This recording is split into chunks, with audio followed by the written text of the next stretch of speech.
Hello everyone, back again with another video, and in this video I will be sharing a few things that I got to learn from this very amazing book Atomic Habits written by James Clear. Although मैंने ये book अभी तक पूरी नहीं पढ़ी है, लेकिन पर आई थॉट कि मैंने अभी तक जो कुछ भी सीखा है वो मुझे इस वीडियो में रिकॉर्ड करके आप लोगों के साथ में शेयर करना चाहिए, बिकॉज ये बुक अभी तक मैंने आई थिंक फाइव और 6 चैप्टर्स पढ़े हैं इस बुक के, और I found so many interesting things that I just could not resist my self from uploading it from sharing it through a video. So here it is. I hope you enjoy this video. Watch this till the end, and if you find it helpful, like the video and hit the subscribe button. The first, very powerful, extremely effective and simple technique, the aggregation of marginal gains. Aggregation means collection and marginal means small.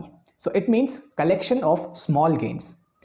What it means is that if you want to get better at anything, just break down that work into small aspects, as many small aspects as you can, and just try to get 1% better in each of these aspects on a daily basis. Let's take an example. Let's say you want to get better at basketball. So just break down the game into its fundamental aspects, which can be dribbling skills, defense skills, ability to score, stamina, and all these things. And if a player tries to get just 1% better in all these skills on a daily basis, then his or her game will improve as a whole. And the best part about this theory is that bringing 1% change on a daily basis is completely doable. And it is in contrast to trying to bring massive improvements in a very short time, which can eventually lead to burnouts, and it can leave you exhausted. The next thing that I am going to share might sound a little obvious, but many people, including me, don't understand it in a proper way. Habits take time to develop. Many people try to make changes for a few days or weeks, and they expect results to show up. And when they don't see improvements, they just quit. Have a look at this graph for a reference. It was given in the book, and pause the video and try to understand this graph. It is pretty self-explanatory, but I will still explain a little bit. When it comes to habit, we expect a linear growth. Like we have put in some efforts, we have made some changes, and now we want to see improvements for those changes. But habits have a compounding effect. It means that for initial efforts, for some time, we might be putting efforts, we might be doing our work, but we might not see results for those efforts, because these efforts are being used up internally to overcome a barrier. And once that barrier is crossed, now results will be exponential. Hindi में कहूँ तो results छप्पड़ फाड़ देंगे.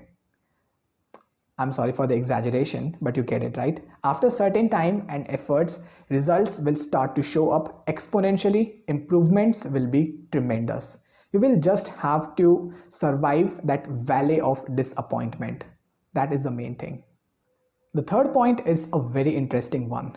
It is always better to build a system of habits and values instead of following a goal. If you want to become better as a person, try to build a system of values. Try to work systematically. As an example, getting first rank in an exam or in a subject might be a goal, but becoming a genius in that subject is about a process. It is about a system of do's and don'ts, which can be like getting up every day and solving 10 questions of that subject, or it can also be like a weekly revision of all the topics that you have studied so far.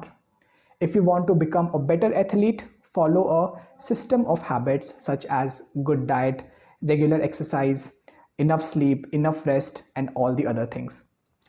Here's the last thing, and this is my personal favorite so far in this book. Instead of trying to change an outcome, try to bring a change on an identity level. As an example, person A says that he is trying to quit smoking, whereas person B says that he is not a smoker anymore. So what happens is that person A is still believing that he is a smoker and he is trying to quit smoking. That is change and outcome. Whereas person B tells his identity as a person who is not a smoker. The main advantage of bringing a change on an identity level is that you try to prove your identity with your actions. This is human nature. This is psychology. We try to prove our identity with our actions because our identity is something which is related to our pride. Okay, and so next time, instead of setting a goal like I want to earn in 7 figures or something like that, ask yourself what kind of a person is most likely to earn in 7 figures. And the answer can be someone who is consistent, someone who is punctual, someone who is hardworking, and anything like that. And now just try to become that person. Just try to prove yourself that you are that kind of a person by daily actions. Live like that person on a daily basis, and habits of that person will start coming into you naturally. You will not need any external motivation, and the process will be very smooth. This is something which I have already started to implement in my life. So far, I have been chasing a goal that I will accomplish this, I will have to achieve this, I will have to achieve that, and all these things. But now I'm trying to make myself better as a person. That's it. I want to make it a little filmy. This is exactly what Rancho used to say in Three Idiots. बालक काबिल बनो काबिल, कामयाबी तो झक मार के तुम्हारे पीछे आएगी.